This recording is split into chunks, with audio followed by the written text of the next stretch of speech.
Well, I'm Patrice Juah, the youngest of 5 siblings. I live in Monrovia, Liberia, and I run a small fashion and textile business, and it's a social enterprise. I was Miss Liberia 2006, 2007, and a Miss World participant. So my business and everything that I'm also a poet and an activist, and I work to empower young girls to go to school in rural Liberia and to advocate for scholarship opportunities for them. So everything that I do is geared towards empowering young women in Liberia.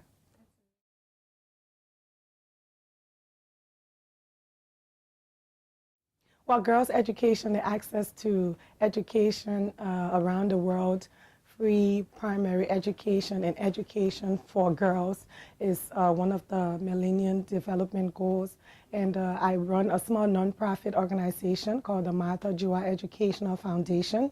My mother was a teacher for 47 years, and she dedicated her entire life to teaching and empowering young girls in rural Liberia and being a former Miss Liberia and a public figure in my country. I decided to use that platform to serve as a role model for girls. So I have a pageant that I launched during my reign as Miss Liberia. It's called Miss Education Awareness Pageant, and it is a scholarship pageant where we go to all the high schools across the country and we scout the most brilliant girls in those high schools and we bring them together. We kind of try to project pageantry in a different light. Like if you're a beauty queen, you do have a brain, and the pageant can also be used as a platform to reach out to young girls and to champion various social issues.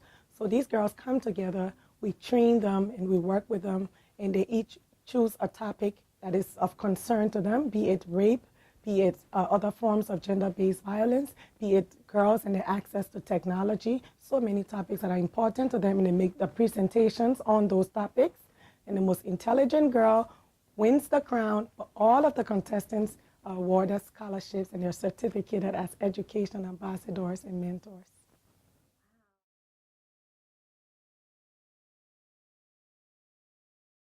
Because young people need to think outside of the box. And sometimes when you live in a community like Liberia, we had 14 years of civil war. Sometimes when you wake up, we have a president who's doing very well in terms of she set the standard on the African continent for women leadership. She's the first female president in Africa. So that has empowered a lot of young women, and that has inspired leadership for women all across Liberia and the continent. But there are still challenges, because if you have 14 years of war, you destroy all of the infrastructure, and there are so many challenges, and there are things that every time you wake up, you see something that limits you, and failure is just so evident in everything that you do. Something tells you that you will fail. So how do you look at those challenges and think about rising above those challenges? That's where our work comes in to encourage those young people, going to the various schools, talking to them during the career days, reaching out to those young women who feel that hope is lost, and trying to mentor them that if I can live here with you throughout the 14 years of war, I am like you, and I'm able to rise above all of the circumstances and the challenges that we faced. I was able to rise above it, so can you.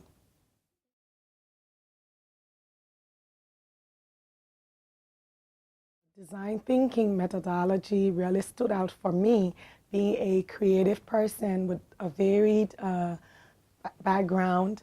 It really helped me to think structurally, because when you're creative, sometimes you tend to be scattered. The design thinking helped to put all of the things that I do and all of the dreams that I have and the plans that I have, to put them in perspective and tackle them one at a time. And the fact that we Africans always tend to, another thing that stood out was the fact that we always think that we should be dependent on other people for help.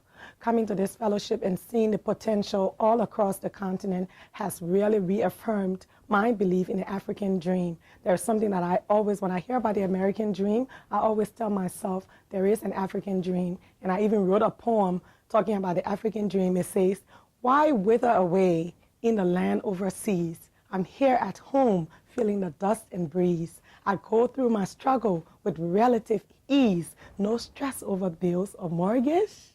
Because when you're living the African dream, it liberates you.